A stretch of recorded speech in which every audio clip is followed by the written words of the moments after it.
Welcome to Star Citizen. So, Sprint Report 3. Starting off with the AI landing, something they are working on and actually seems to work really nicely looking at these ships here.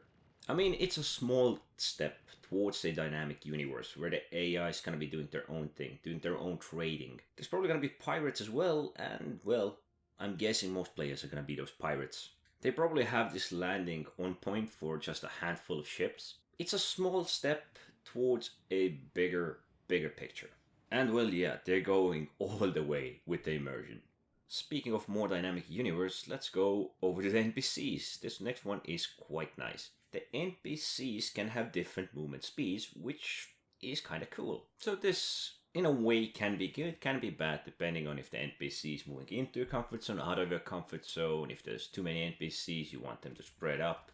You might just see somebody hurrying in a spaceport, a guard doing its patrol route really relaxed or really intense, really fast. It might be used at some busy places where all the people are in a hurry to make an effect of that. I mean, there's several different scenarios, but these are the first that come to mind.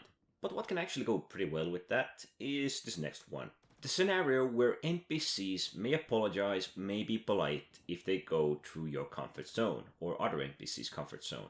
Now this can be pretty good if somebody is rushing and excuse me. It can be kinda dynamic. So these two kinda add up to each other. We also got to look at some new clothes design, which looks pretty neat. It looks kind of like this desert survival or so in this little yellowish, beigeish, brownish color. In general, it doesn't look half bad, but the problem is there really isn't any reason for us to wear these clothes. Perhaps only when you're flying in a ship, commanding in a ship, perhaps in a turret of a ship, but in general there is no use for it.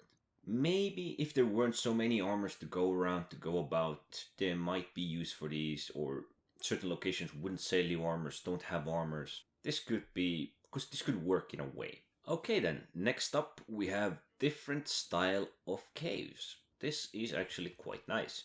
It does look more of a desert environment, and it does look like there is some sunlight getting in. It might be like there's some crack on the surface, or there's a bigger crack and there's some holes. Kind of this nice play with shadows and light.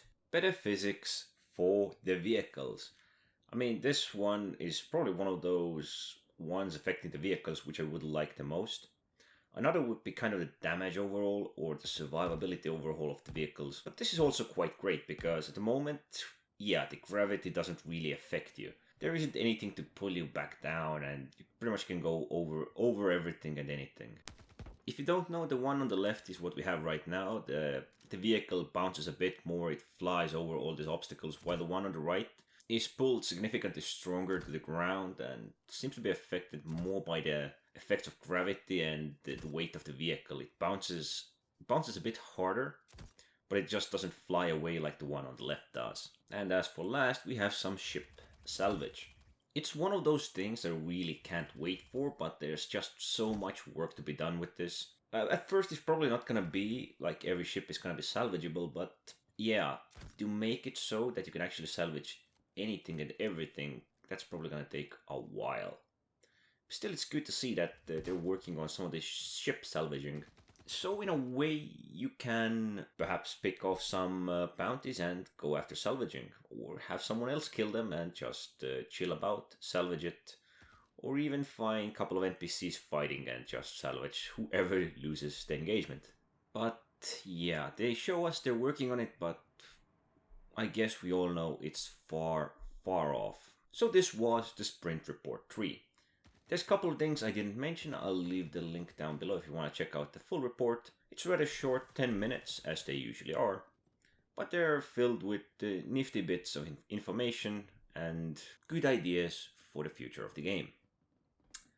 Anyways, thanks for watching.